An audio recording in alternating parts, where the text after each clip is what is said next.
Welcome to fair media.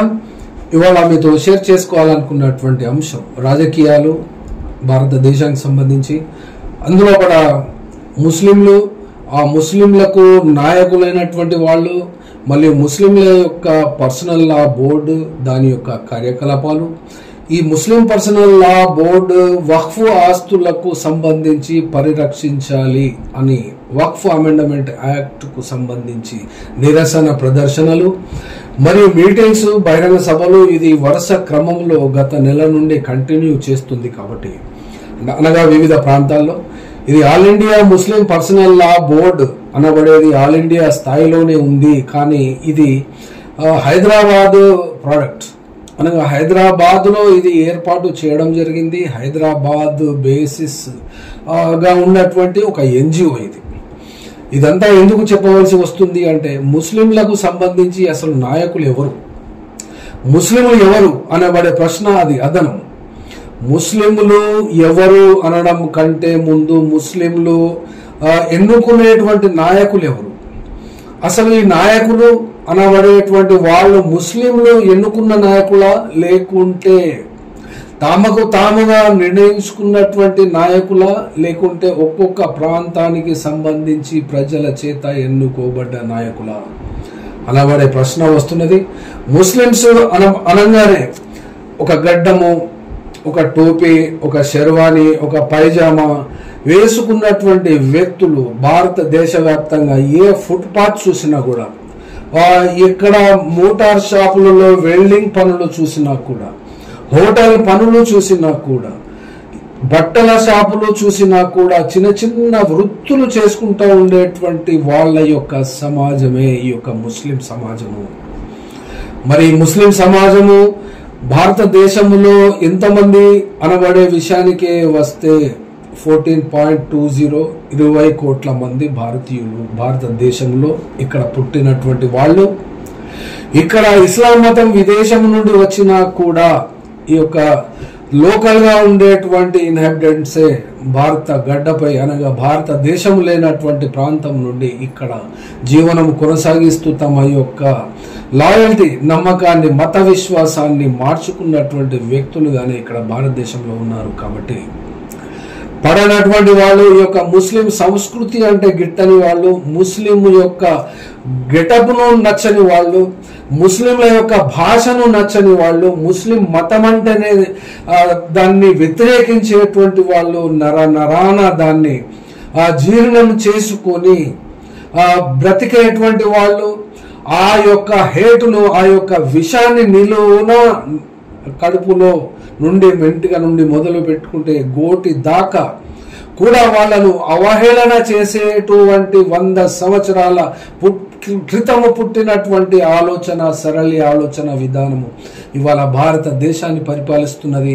Opposition లో ఉంటే ఒక రకమైనటువంటి పేలుళ్ళు, రూలింగ్ లో ఉంటే పోలీసులు, సెక్యూరిటీ ఫోర్సెస్ ను ఉపయోగించి వాళ్ళ మీద మతపరమైనటువంటి దాడులు చేస్తున్నటువంటి నేపథ్యంలో మోడీ ప్రభుత్వము ఇటీవల కాలంలో 2024లో వక్ఫ్ అమెండ్మెంట్ యాక్ట్ తీసుకొని వచ్చిన తరువాత ఆ యాక్ట్ కు సంబంధించి మాత్రమే ఇక్కడ వివిధ రకాల నాయకులు, పార్టీలు ఇవన్నీ కూడా వచ్చినప్పుడు భారత సమాజంలో ఉన్నటువంటి ముస్లింలు ఇక్కడ 28 రాష్ట్రాలు, 29 రాష్ట్రాల్లో విభజించబడి ఉన్నారు. కేంద్ర పాలిత ప్రాంతాల్లో కూడా ఉన్నారు. అట్లాగే వీళ్ళందరికీ ఒకే నాయకుడైతే, ఆ యొక్క ఒకే పార్టీ అయితే ఎంతమంది ఇక్కడ పార్లమెంట్లో అనగా 2024లో ఎన్నుకోబడాలి? మరి పర్సనల్ లా బోర్డు ఏమని సూచిస్తుంది ప్రజలకు? పర్సనల్ లా బోర్డు అనగా ఇది ఎప్పుడు ఏర్పడింది? అసలు ముస్లిం పర్సనల్ లా అనబడేటువంటిది ఎప్పుడు ఉంది అంటే, ముస్లిం ప్రాక్టీస్ చేసేటువంటి చట్టము బ్రిటిష్ కాలంలో 1937 ఆ ప్రాంతంలో బ్రిటిష్ పరిపాలన ద్వారా బ్రిటిష్ వాళ్ళు దీన్ని రికగ్నైజ్ చేసిన తరువాత ఆ యొక్క ముస్లిం పర్సనల్ లా అనబడేటువంటి వ్యక్తిగతమైనటువంటిది, ఇవి ఎక్కడ పుట్టుక, ఆస్తుల పంపకము, చావు, పండుగలు, కల్చర్, సొసైటీ గురించి మాత్రమే తెలియచేసేటువంటిది, విలువల గురించి కూడా తెలియజేసేటువంటిది ఖురాన్. మరియు ఇందుకు సంబంధించి హదీసులు, లక్షల కొలది హదీసులు, ఖురాన్లు, మరియు జమాతులు అనగా సెక్ట్స్, సెక్టేరియనిజం మీకు బాగా తెలిసే ఉండాలి. షియా వ్యతిరేకంగా సున్నీలు, సున్నీకి వ్యతిరేకంగా షియాలు, బాంబు దాడులు, పేలుళ్ళు, ఇవన్నీ ప్రపంచ వ్యాప్తంగా కూడా ఒకరి పట్ల ఒకరు ఈ యొక్క ద్వేషాన్ని పెంచుకొని బ్రతుకుతున్నటువంటి వాళ్ళు ప్రపంచంలో ఉన్నటువంటి దేశాలలో 150, 170 దేశాలు ఎన్ని ఉన్నప్పటికీ 200 పైసలకు ఉండవచ్చు. ఆ యొక్క దేశాలలో 54, 52 దేశాలు ఈ యొక్క ఇస్లాం మతాన్ని స్వీకరించేటువంటి, ఆ యొక్క ఇస్లాం మతముతో పాటించేటువంటి ప్రజలతో నిండి ఉన్నవి. అయినప్పటికీ కూడా ఆ దేశాల పట్ల ఐక్యత లేకపోవడం, వాళ్ళు మాత్రమే ముస్లింలు అనడానికి ఎవరికి వారు ముస్లింలు. నిజమైన ముస్లింస్ ఎవరు అని అంటే ఇక్కడ ఇస్లాం మతంలో చెప్పబడినటువంటి భాష 74 సెట్స్ ఉంటాయి. ఎవరికి వారు నేను నిజమైన ముస్లింనే అని తమ యొక్క వర్గానికి, తమ యొక్క ఆ యొక్క జమాతుకు ప్రతినిధిగా మాట్లాడతారు. ఒక జమాతుకు ఇంకొక జమాతుకు కుదరడం లేదు, పట్టడం లేదు, ఒకరి పిల్లను ఒకరి ఇవ్వడం లేదు, ఒకరి పెళ్లికి ఇంకొక వ్యక్తి పోవడం లేదు. తబ్లీగ్ జమాత్ వాడు ఆ సున్నీ జమాతుకు వెళ్ళాడు, సున్నీ జమాత్ వాడు ఈ అహ్లే హదీస్ జమాతుకు వెళ్ళాడు, అహ్లే హదీస్ జమాత్ వాడు ఈ సున్నీకి వెళ్ళాడు, తబ్లీగ్కి వెళ్ళాడు, జమాత్ ఇస్లామీకి వెళ్ళాడు.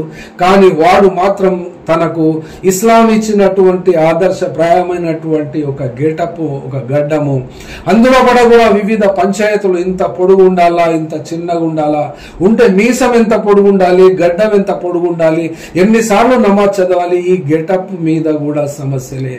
అనగా ఈ యొక్క ముస్లిము సమాజము వందల చీలికలు, వందల పేలికలు విభజించబడి ఎక్కడికక్కడ ప్రాంతం పేరు మీద, విశ్వాసం పేరు మీద, ఈ యొక్క మత గ్రంథాలైనటువంటి అహదీస్ల పేరు మీద, ఖురాన్లో చెప్పబడినటువంటి విభాగాలు 30 ఉన్నప్పటికీ కూడా అందులో ఒక్కొక్క వర్డ్ పట్ల ఒక్కొక్క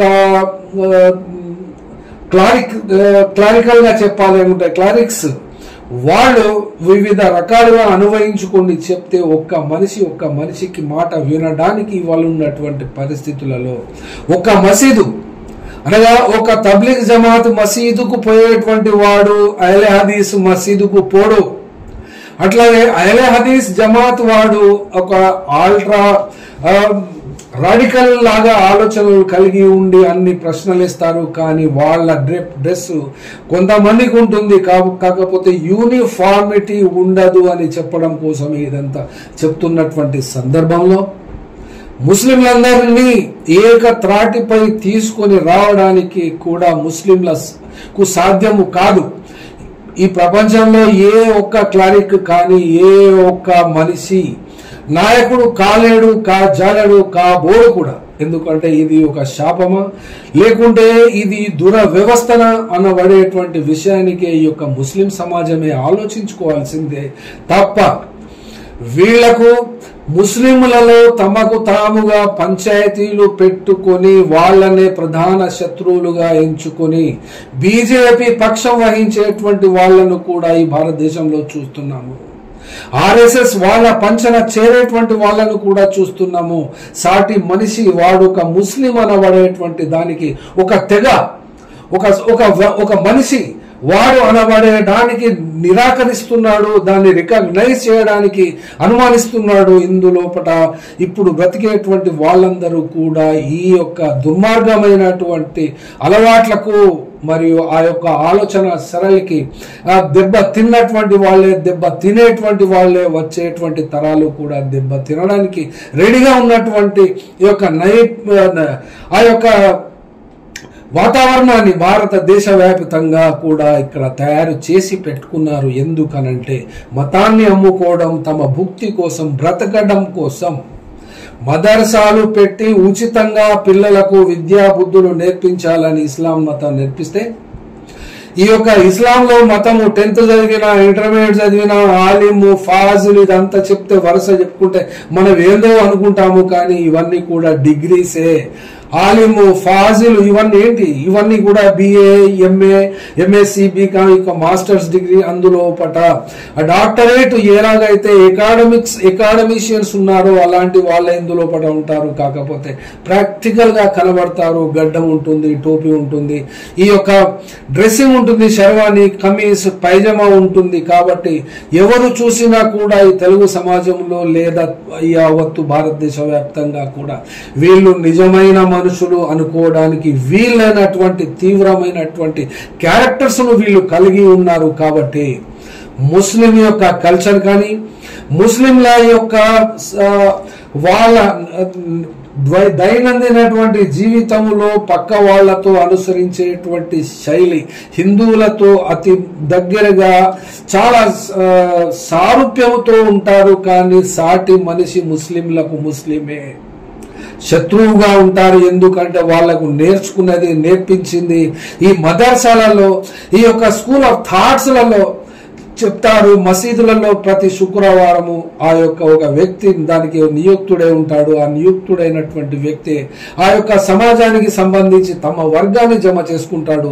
ఆ వర్గములో కొట్టుకుపోయేటువంటి వాడు ప్రతి ఒక్కడు ఉంటాడు. న్యూట్రల్ గా ఉండేటువంటి వాళ్ళు ఎవరైనా ఉన్నారు అంటే వాళ్ళు ప్రొఫెషనల్స్ గా ఉన్నారు. ప్రొఫెషనల్స్ అనగా ఇంజనీరింగ్, మెడిసిన్ ఇటువంటి వృత్తుల్లో ఉన్నటువంటి వాళ్ళు, ఆ వృత్తుల్లో ఉన్నటువంటి వాళ్ళు చెప్పేటువంటి సమస్యలు, ఎదుర్కొంటున్నటువంటి సమస్యలు ఈ భారతదేశ సమాజం ఎదుర్కొంటున్నటువంటి సమాజమే. కాబట్టి వాళ్ళందరూ ఒకట ఉంటారు. వాళ్ళతో పాటు ఈ ఫుల్ గెటప్ పెట్టుకున్నటువంటి వాళ్ళే ఉంటారు. కాబట్టి ఇక్కడ నమ్మక ద్రోహం జరుగుతుంది. ఎప్పుడైతే గెటప్ లో ఉంటాడో ఆ యొక్క వ్యక్తిని పూర్తి స్థాయిలో నమ్మశక్యంగా లేనటువంటి క్యారెక్టర్స్ ను ఈ దేశ వ్యాప్తంగా కలిగి ఉన్నారు. కాబట్టి వాళ్ళ పట్ల కూడా ఇక్కడ భారతదేశ వ్యాప్తంగా హేట్ మాంగరింగ్, హేట్ క్రైమ్స్ ఇవన్నీ కూడా భారతదేశ వ్యాప్తంగా జరుగుతున్నవి. కాబట్టి ఇప్పుడు ఈ యొక్క సందర్భాన్ని దృష్టిలో పెట్టుకుంటున్నాము. వరంగల్లో అనగా ఆల్ ఇండియా ముస్లిం పర్సనల్ లా బోర్డు వరంగల్లో ఒక బహిరంగ సభను ఏర్పాటు చేస్తుంది. అది ఇస్లామియా కాలేజ్ గ్రౌండ్స్ లో ఉంది. ఇందుకు సంబంధించి ఆల్ ఇండియా ముస్లిం పర్సనల్ లా బోర్డు హైదరాబాద్ కాబట్టి ఇందులో కూడా ప్రధాన వక్తగా, చీఫ్ గెస్ట్ గా అసదుద్దీన్ ఓవైసీ వస్తున్నాడు. కాబట్టి ఈ అసదుద్దీన్ ఓవైసీ అత్యంత వివాదాస్పదమైనటువంటి వ్యక్తి, అత్యంత వివాదాస్పదమైనటువంటి పార్టీకి చెందినటువంటి వ్యక్తి. ఆల్ ఇండియా ముస్లిం పర్సనల్ లా బోర్డు ఒక చేతిలో అతనికి ఉంటే మరొక చేతిలో all India Majlis Ittehadul Muslimeen, all India Majlis Ittehadul Muslimeen ఇది హైదరాబాద్ వాసీయులకు మరియు ఈ అమితంగా ముస్లింలను ద్వేషించేటువంటి వాళ్లకు ఇది నిలువున ముస్లింలకు చెందిన వ్యక్తిగా మరియు అతన్ని ఒక ప్రధాన శత్రువుగా ఎంచుకునేటువంటి ఆర్ఎస్ఎస్, బీజేపీ వాళ్లకు ఇవాళ ఈ వ్యక్తిని బయట నుండి చూస్తే శత్రువుగా కనబడతాడు. కానీ అనుకున్నది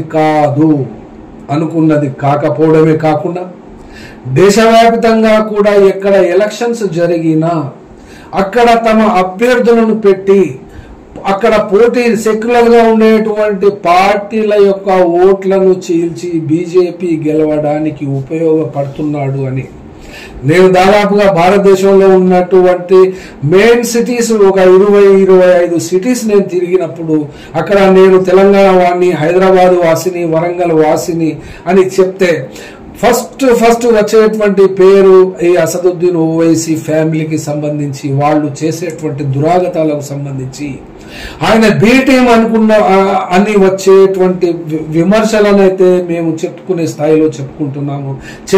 కాబట్టి చెప్పినటువంటి విషయాన్ని మీ ముందు ఒక 10 పాయింట్స్ ఖచ్చితంగా చెప్పాలనుకుంటున్నాము. కాబట్టి ముస్లిం అసదుద్దీన్ ఓవైసీ అనబడేటువంటి ఈ యొక్క మజ్లిస్ పార్టీ అధినేత భారతదేశంలో ఉండేటువంటి యావత్తు ముస్లింల ప్రతినిధి కాదు. ఎట్లా అంటే మజ్లిస్ ఇత్తెహాదుల్ ముస్లిమీన్ యొక్క పార్టీ ఎన్ని స్థానాలలో ఉంది అని చెప్పాలి అంటే ఇక్కడ ఒకే ఒక స్థానము హైదరాబాద్ ప్రాంతం మాత్రమే ఉంది. కానీ ముస్లింలు భారత పార్లమెంట్లో ఉన్నటువంటి సంఖ్య 24 మంది. అనగా భారతదేశంలో ఉన్నటువంటి ముస్లింలలో ఎన్నిక కాబడ్డటువంటి వాళ్ళ సంఖ్య 24. అందులో కూడా కాంగ్రెస్ పార్టీకి చెందినటువంటి ముస్లింస్ 7 ఉన్నారు. తృణమూల్ కాంగ్రెస్ కు చెందినటువంటి వాళ్ళు 5 ఉన్నారు. సమాజ్వాదీ పార్టీకి చెందినటువంటి వాళ్ళు 4 ఉన్నారు. అట్లాగే IUML, Indian union of Muslim league, it is based in Kerala. ఇది కేరళ రాష్ట్రంలో ఉంది. దీనికి 3 ఉన్నారు. అట్లాగే ఇండిపెండెన్స్, ఈ ఇండిపెండెన్స్ ఒకటి బారాముల్లా ఇంజనీర్ రాషిద్ అంటారు. ఇతను జైల్లో ఉండి ఎలక్షన్లు గెలిచాడు. మొన్న జరిగినటువంటి 2024 ఎలక్షన్లలో కొన్ని రోజులు మాత్రమే సుప్రీంకోర్టు యొక్క స్పెషల్ పర్మిషన్ తీసుకుని రావడం వలన అక్కడ ఓట్లు విపరీతంగా వేస్తే అతను బారాముల్లాలో గెలిచాడు. అట్లాగే లడక్ ప్రాంతంలో కూడా గెలిచినటువంటి వ్యక్తి ముస్లిమే. కాబట్టి ఇప్పుడు ఇక్కడ వచ్చినటువంటి ఇండిపెండెంట్స్ 2, అట్లాగే నేషనల్ కాన్ఫరెన్స్ కు సంబంధించిన వాళ్ళు కూడా 2 ఉన్నారు. అనగా ఇక్కడ AIMIM 1, ఇవి కలిపితే 24 ఎంపీస్ భారత పార్లమెంట్ లో ఉన్నప్పుడు ఇక్కడ గెలిపించినటువంటి parties Congress, TMC, Samajwadi, IUML, National Conference, independents 2, Asaduddin యొక్క మజ్లిస్ పార్టీ ఒకే ఒకటి. కాబట్టి ఈ పార్టీ మొత్తంగా భారతదేశంలో ముస్లింలకు రిప్రజెంటేటివ్ కాదు. అట్లాగే ముస్లిం ప్రజానికము కూడా ఈ యొక్క పార్టీని తమ రాష్ట్రాలలో గెలిపించలేదు. కాబట్టి ఇది ముస్లిం పార్టీ కాదు అని ఖచ్చితంగా నంబర్ 1 పాయింట్లో చెప్తున్నాము. రెండవది, ఇది తెలంగాణ రాష్ట్రానికి సంబంధించిన పార్టీయా మజ్లిస్ పార్టీ? అస్సలే కాదు, ఎట్టి కోశన కాజాలదు. ఎందుకనంటే హైదరాబాద్ లో ఉన్నటువంటి 7 అసెంబ్లీ కాన్స్టిట్యుయెన్సీస్ లో మాత్రమే ఇవి తమ అభ్యర్థులను ఎలక్షన్లలో పెడుతుంది. కాబట్టి అక్కడ ఉన్నటువంటి హైదరాబాదీలు వాళ్ళను గెలిపిస్తారు. కాబట్టి హైదరాబాద్ లో ఉన్నటువంటి ముస్లింలే ఆ యొక్క హైదరాబాద్ వరకు మాత్రమే, హైదరాబాద్ సిటీ వరకు వ్యాపించి ఉన్నటువంటి 7 ఎమ్మెల్యేల పరిధి సంబంధించి 1, పార్లమెంటు హైదరాబాద్ కు సంబంధించిన పరిధిలో మాత్రమే AIMIM పార్టీ ఉంది. కాబట్టి ఈ పార్టీ తెలంగాణ వ్యాపితమైనటువంటి పార్టీ కూడా కాదు. ఇది మరొక సందర్భము కూడా. తెలంగాణలో ఉన్నటువంటి ముస్లిం సమాజము కూడా మొత్తంగాను AIMIM కు ప్రాతినిధ్యము ఇవ్వాలని అనుకోదు. ఒకవేళ అనుకున్నట్లయితే మెజారిటీ స్థానాలు గెలిచినటువంటి వాళ్ళందరూ కూడా వాళ్ళు సెక్యులర్ అయినటువంటి రెడ్డిస్ కు, కమ్మాస్ కు, BCs కు, SCs కు, STs కు ఓట్లు వేసి గెలిపిస్తేనే వాళ్ళు అయ్యారు. కానీ ఇదే మజ్లిస్ పార్టీ తెలంగాణలో ఉన్నటువంటి 117 అసెంబ్లీ కాన్స్టిట్యుయెన్సీస్లలో ఎక్కడా ఇది పోటీకి పెట్టదు. ఎందుకనగా పోటీకి పెట్టినట్లయితే సీరియస్ గా గెలవరు. ఎందుకనంటే ఈ యొక్క పార్టీ యొక్క బేసిస్, ఈ యొక్క పార్టీ యొక్క ఉనికియే ముస్లిములను తీవ్రమైనటువంటి ఫండమెంటలిస్టులుగా తయారు చేయడమే ఉంటుంది. కాబట్టి అనగా వీళ్ళ దృష్టిలో ఓట్లు వేయవలసింది, వేయించుకునేది సెక్యులరే అయితే అన్ని పార్టీలతోటి కలవాలంటే మీకు ఒక ప్రశ్న ఇక్కడ రావచ్చు. మరి ఇప్పుడు ప్రజెంట్ లో ఉన్నటువంటి రేవంత్ రెడ్డి ప్రభుత్వానికి మద్దతు కదా అంటే, ఈ మద్దతు కేసీఆర్ కు ఇవ్వలేదా? అంతకుముందు కాంగ్రెస్ కు ఇవ్వలేదా? టీడీపీకి ఇవ్వలేదా? అసలు ఈ పార్టీ పుట్టుకాయే రైటిస్ట్ పార్టీ, అనగా రైట్ వింగ్ పార్టీ. ఇది తెలంగాణ రాష్ట్రం ఏర్పడక ముందు ఉన్నటువంటి అవిభక్త ఆంధ్రప్రదేశ్ మరియు తెలంగాణ రాష్ట్రంలో మొట్టమొదటి ఎలక్షన్లప్పుడు కూడా ఈ యొక్క పార్టీ లేకపోయినా కూడా అప్పుడు 62లో అసెంబ్లీ కాన్స్టిట్యుయెన్సీకి ఎన్నిక కాబడ్డటువంటి వ్యక్తి సుల్తాన్ సలావుద్దీన్ ఓవైసీ, అనగా ఈ అసదుద్దీన్ ఓవైసీ యొక్క తండ్రి సుల్తాన్ సలావుద్దీన్ ఓవైసీ 62లో, అంతకు పూర్వము కూడా ఎలక్షన్లలో పార్టిసిపేట్ చేశారు. కానీ అసెంబ్లీ ఎన్నిక కాబడ్డటువంటి వ్యక్తి వీళ్ళ తండ్రి. అప్పటి నుండి ఇప్పటి వరకు కూడా హైదరాబాదు ప్రాంతాన్ని వదిలి ఎమ్మెల్యేస్ యొక్క కాన్స్టిట్యున్సీస్ని ఎక్కడ కూడా ఇన్ని ఎలక్షన్లు జరిగినా కూడా ఆ ఎలక్షన్లలో తమ పార్టీ ప్రతినిధులుగాను ఆ యొక్క ఎన్నికలలో సీరియస్గా పెట్టలేదు. కారణం హైదరాబాద్లో ఉన్నటువంటి బేస్, ఆ బేస్ దెబ్బ కొట్టడానికి ఆ యొక్క అధికారంలో ఉండేటువంటి పార్టీ వస్తుంది అధికారానికి. కాబట్టి ఆ యొక్క బేస్కు తమకున్నటువంటి రాజకీయ లక్ష్యాలు ఏముంటవి? ఆర్థికమైనటువంటి లక్ష్యాలు లేకుండా రాజకీయ లక్ష్యాలు ఎక్కడ ఉండవు. అనగా ఎన్నికలలో పోటీ చేసేటువంటి పార్టీ కాబట్టి ఎన్నికలలో గెలవడమే ప్రధానమైనప్పుడు తెలంగాణలో కూడా ఎమ్మెల్యేలను అప్పటి నుండి ఇప్పటి వరకు ఎందుకు ఈ ఎంఐఎం పార్టీ పోటీకి దింపలేదు అంటే ఇది కేవలం హైదరాబాద్ ప్రాంతీయ పార్టీ మట్టుకి మాత్రమే, లోకల్ పార్టీ హైదరాబాద్ పరిధిలో మాత్రమే ఈ పార్టీ పనిచేస్తున్నది. గమనించుకోవాలి. తెలంగాణకు సంబంధించినటువంటి ముస్లింలకు యావత్తు 15% అప్రాక్సిమేట్లీ ఉండవచ్చు తెలంగాణ రాష్ట్రంలో ముస్లింల జనాభా. ఆ యొక్క ముస్లింల జనాభా కూడా డామినెంట్ గా ఉన్నటువంటి జిల్లాలు మహబూబ్ నగర్ కానీ నల్గొండ కానీ టౌన్స్ లలో ఉంటారు. ఈ యొక్క ముస్లిం కల్చర్ కూడా ప్రధానంగా టౌన్స్ బేస్డ్ గా ఉంటుంది. కాబట్టి మహబూబ్ నగర్, నల్గొండ, తర్వాత నిజామాబాద్ ఇటీవల కాలంలో మత కల్లోలాలు జరిగినప్పుడు ఆ యొక్క 70-80-100 షాపులను కూడా కొమరం భీం జిల్లాలో వాళ్ళు కాండ చేసినారు. కాబట్టి కరీంనగర్లో కొంత ప్రాంతం ఇవి ఇన్ఫెక్టెడ్ ప్రాంతాలుగా ఇక్కడ ఎప్పుడు కూడా ఇవి ఇటీవల కాలంలో గత 10, 15, 20 సంవత్సరాల కాలంలో ఇవి మత కల్లోలాలు జరిగిన సంఘటనలు ఉన్నవి.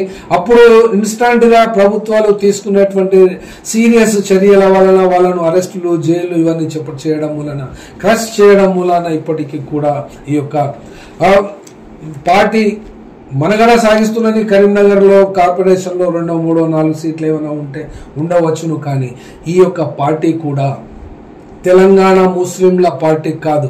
ఎందుకనగా ఇంతకుముందే చెప్పినట్టు ఎక్కడ పోటీలో పెట్టలేదు.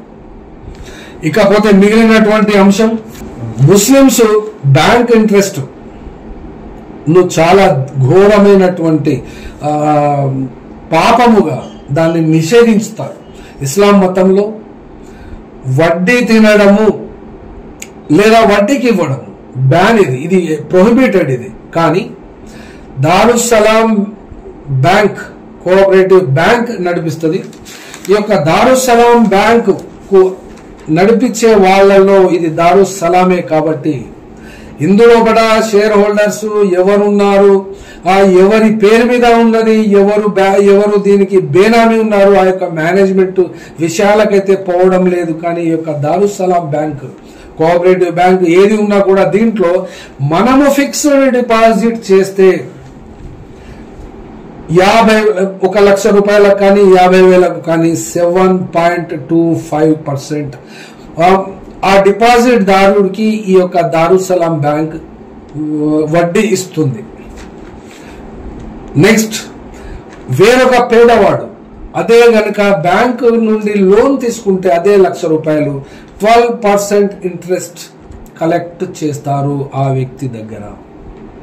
అనగా ఈ డిపాజిట్ తీసుకొని అటు డిపాజిట్ వేరే వ్యక్తికి అప్పుగా ఇచ్చినచో ఎక్కువగా వచ్చేటువంటి వడ్డీ శాతము 4.75.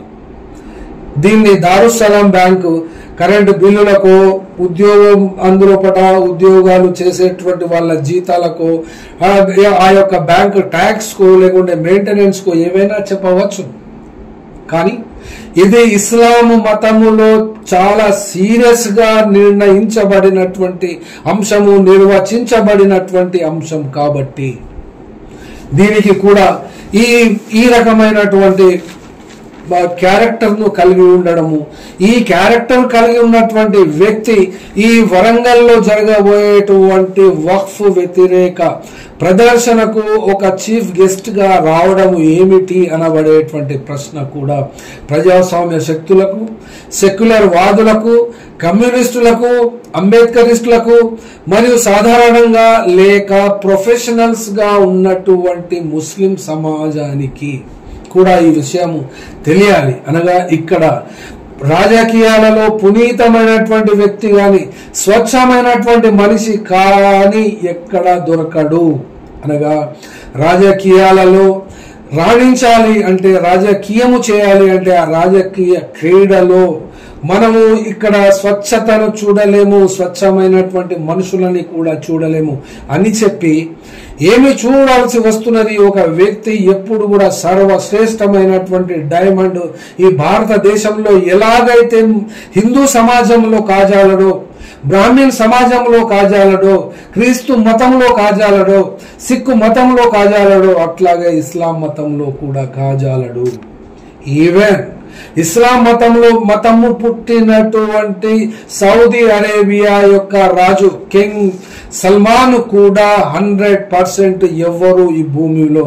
ఇక సౌదీ అరేబియా విషయానికే వస్తే ఇస్లాం మతములో చెప్పబడినటువంటి వాటికి నిషేధించబడినటువంటి వాటన్నిటినీ కూడా తలుపులు బార్లా తెరిచి అన్ని ఇస్లాం వ్యతిరేక కార్యకలాపాలు చేయడానికి చేస్తున్నాడు. కాబట్టి ఇక్కడ అందరిలాగే ముస్లింలు కూడా తయారు కావాలి అని కోరేటువంటి వాళ్ళు కూడా విష మనస్కును కూడా విషము కూడా కడుపులో నింపుకొని ఉన్నటువంటి వాళ్ళు కూడా ఇది కోరుతుంటారు. కానీ ఇక్కడ చెప్పవలసింది ముస్లిం సమాజము ఆధారపడ్డది ఎలాగైతే ఖురాన్ అనుకుంటారో, అనగా హిందూ మతము ఆధారపడ్డ ఉన్నటువంటి ఋగ్వేదాలు కానీ తర్వాత వచ్చినటువంటి గ్రంథాలు ఏమేమి చెప్పిన ఉపనిషత్తులు కానీ లేదా ఇంకా పవిత్ర గ్రంథాలుగా భావించేటువంటి రామాయణము, మహాభారతము మరియు కాండాలు ఎన్ని చెప్పుకున్నప్పటికీ ఎవరి గౌరవము వాళ్ళది. కాబట్టి ఆ యొక్క గౌరవాన్ని గౌరవించడం ఒక వ్యక్తి నేర్చుకోవాలి.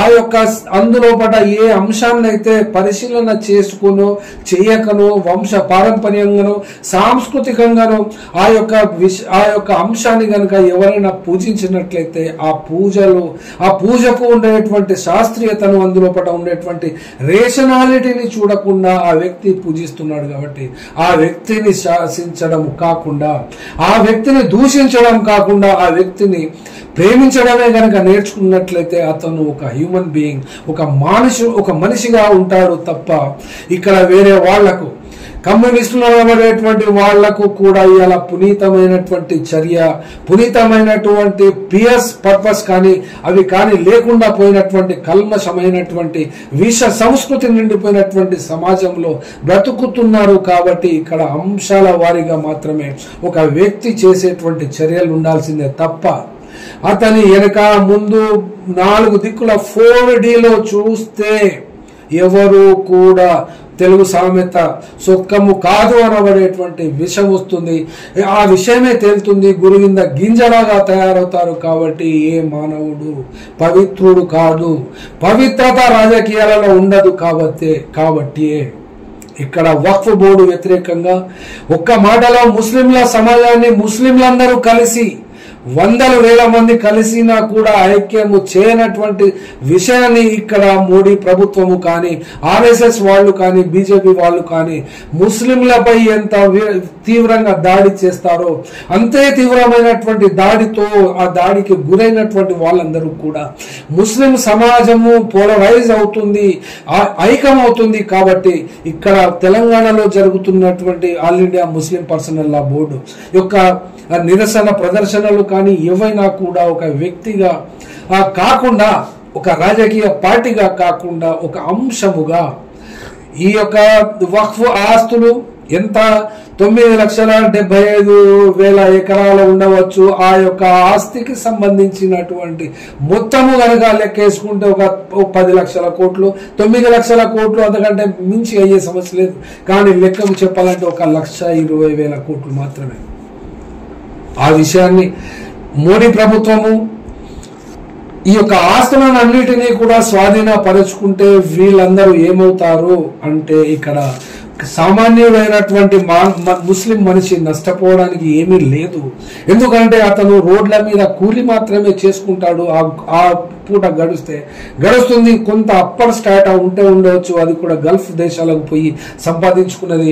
ఇటీవల కాలంలో ఈ యొక్క మధ్య తరగతి పిల్లలు చదువుకొని ఎదిగిన తర్వాత వాళ్ళు ఏమైనా సంపాదించుకొని బ్రతకవచ్చును. కానీ వర్కింగ్ క్లాస్ అనేది చాలా ఇంపార్టెంట్ ఉండేటువంటి సమస్యే. కానీ ఇక్కడ మతాన్ని చూసుకొని యొక్క రాజకీయాలు చేస్తున్నటువంటి వాళ్ళు కూడా ఈ రకమైన ఒకరిని చూసి ఒకరు ఈ యొక్క మజ్లిస్ పార్టీని చూపెట్టి హిందువుల పార్టీని చూపెట్టి ముస్లింలు ఇక్కడ తెలంగాణ రాష్ట్రం అయితే అనుజాలము. కానీ హైదరాబాద్ సికింద్రాబాద్ ప్రాంతమే గనక చూస్తే ఇదే అసదుద్దీన్ ఓవైసీ సికింద్రాబాద్ సీటులో ఎంపీగా గెలవడం అసాధ్యం. ఒకవేళ గెలిస్తే అది చరిత్రే. అట్లాగే కిషన్ రెడ్డి హైదరాబాద్ ఓల్డ్ సిటీలో గెలిచినాడు, అది ఒక చరిత్రే కాబోతుంది. కాబట్టి ఇక్కడ రాజకీయాలు చేసేది కూడా ఈ మతము ద్వారానే, ఈ మతమే చేస్తుంది. కాబట్టి ఇక్కడ ఈ వక్ఫ్ బోర్డుకు సంబంధించినటువంటి ప్రదర్శనలలో ముస్లింల యొక్క అంశము కూడా యూనిటీకి సంబంధించింది. కాబట్టి 18వ తారీఖు రోజు ఈ అసదుద్దీన్ ఓవైసీ చీఫ్ గెస్ట్ గా వస్తున్నాడు. ఈ వక్ఫ్ అమెండ్మెంట్ యాక్ట్ కు వ్యతిరేకంగా అతి పెద్ద సంఖ్యలో బహిరంగ సభ నిర్వహిస్తున్నట్టు ఈ యొక్క నిర్వాహకులు చెప్తున్నారు. ఈ యొక్క నిర్వాహకులు చెప్పేటువంటి అంచనా ప్రకారంగా సుమారు 20,000 మంది వరకు వచ్చే అవకాశం ఉంది అని చెప్తున్నారు. కానీ ఎంతవరకు వస్తారో, ఎంతవరకు చూస్తారు, ఎంతవరకు కాపాడుకుంటారో ఈ యొక్క ఆస్తులను అని కనుక చెప్తే, ఇవాళ సుప్రీంకోర్టు తీర్పు రానే వచ్చింది. తీర్పు అనగా ఈ డేట్ మళ్ళొక హియరింగ్ కు పోస్ట్ పోన్ చేశారు. చీఫ్ జస్టిస్ గా ఉన్నటువంటి Gavai, chief justice of India Gavai ఇవాళ మార్నింగ్ తన యొక్క బెంచ్ ను ఈ వక్ఫ్ అమెండ్మెంట్ యాక్ట్ కు ఇచ్చినటువంటి స్టేను 20వ తేదీ వరకు కొనసాగిస్తూ 20వ తేదీ రోజు ఈ యొక్క ఈ పిటిషన్స్ సంబంధించి రిప్రజెంట్ చేసేటువంటి అడ్వకేట్స్ అందరినీ కూడా ప్రిపేర్ అయ్యి రమ్మన్నారు. ఆ 20వ తేదీ రోజు మొత్తము హియరింగ్ ఆ యొక్క వక్ఫ్ అమెండ్మెంట్ యాక్ట్ మీదనే చేయడానికి కూడా ఆదేశాలు ఇచ్చి ఉన్నారు. కాబట్టి అట్లాగే సొలిసిటర్ జనరల్ తుషార్ మెహతాకు కూడా ఆదేశించి 20వ తేదీకి వాయిదా వేసింది. కాబట్టి ఈ యొక్క బహిరంగ సభను కుట్ర సభలు గాను, ముస్లింల సభలు గాను కాకుండా కమ్యూనిస్టు పార్టీలన్నీ కూడా కలిసి సెక్యులర్ ఫోర్సెస్, డెమోక్రటిక్ ఫోర్సెస్ ఇవన్నీ కూడా మానవ సమాజం, ఇది మానవ సమాజంలో నిర్మితమైనటువంటి ఒక భాగమైనటువంటి వాళ్ళ వ్యవస్థలో కల్మషాలు నింపుకొని ఈ యొక్క కలుషితమైనటువంటి విషాన్ని తయారు చేసుకొని ఈ యొక్క విషపు బాంబులుగా విషాన్ని నింపుకున్నటువంటి వాళ్ళుగా కనబడకుండా దానికి ఒక అడ్డు రంగు వేసుకొని ఇంకేమైనా చెప్పవచ్చు. కానీ ఇక్కడ ఈ తెలంగాణ రాష్ట్రాన్ని మతాలకు అతీతంగా ఉంచితే బాగుంటుంది. ఒకప్పుడు చూసినటువంటి సమాజం ఇది. తెలంగాణ సమాజంలో ఊర్లలో, పట్టణాలలో ఒకప్పుడు ఉన్నటువంటి కమ్యూనిస్ట్ పార్టీ పేరు కూడా చెప్పడానికి మేమేం జంకడం లేదు. ఇన్స్టాంట్ జస్టిస్ ఇవ్వడంలో మావోయిస్ట్ పార్టీయే సాటి. మావోయిస్ట్ పార్టీకి మించినటువంటి ఇన్స్టాంట్ జస్టిస్ ఎవరు కూడా ఇంతవరకు చరిత్రలో ఇవ్వలేదు, ఇచ్చినటువంటి చరిత్ర కూడా లేదు. కాబట్టి ఒకవేళ మావోయిస్ట్ పార్టీ గనక ఉండి ఉంటే, లేదా అప్పటి పీపుల్స్ వార్ పార్టీ గనక ఉండి ఉంటే, ఈ యొక్క హిందూతో మతోన్మాద శక్తులు ఇంత రెచ్చిపోయేటువంటి వాళ్ళు కాదు. విప్లవకారులుగా పనిచేసినటువంటి వాళ్ళు, సిఓలుగా పనిచేసినటువంటి వాళ్ళు కూడా హిందూ సమాజాన్ని అడాప్ట్ చేసుకొని హనుమంతుని వేషం వేసుకున్నాం, అయ్యప్ప వేషం వేసుకున్నాం, ముస్లింల పట్ల తీవ్రమైనటువంటి ద్వేషభావాన్ని పెంచుకొని ఒక విషపు ముద్దలుగా తిరుగుతుంటే వాళ్ళను చూసి కూడా మేము మాలాంటి వేలాది మంది సిగ్గుపడుతున్నటువంటి సందర్భంలో కూడా ఈ యొక్క క్యాన్సర్ లాంటి ఆర్ఎస్ఎస్ ఐడియాలజీని, బీజేపీని తక్షణమే వీలైనంత మేరకు క్షణక్షణం ఎక్కడికక్కడ వాళ్ళను ఓడించాల్సిన అవసరం ఉందని మనవి చేస్తూ ఫెయిర్ మీడియాకు స్వాగతం. మా ఛానల్ను సబ్స్క్రైబ్ చేసుకోండి మరియు మా వీడియోలను చూడండి. ప్రతి అప్డేట్ల కోసం బెల్ ఐకాన్ను ఆన్ చేయండి. మేము నిజమైన మరియు ఫెయిర్ వార్తలు మరియు రాజకీయ అప్డేట్లను అందిస్తాము.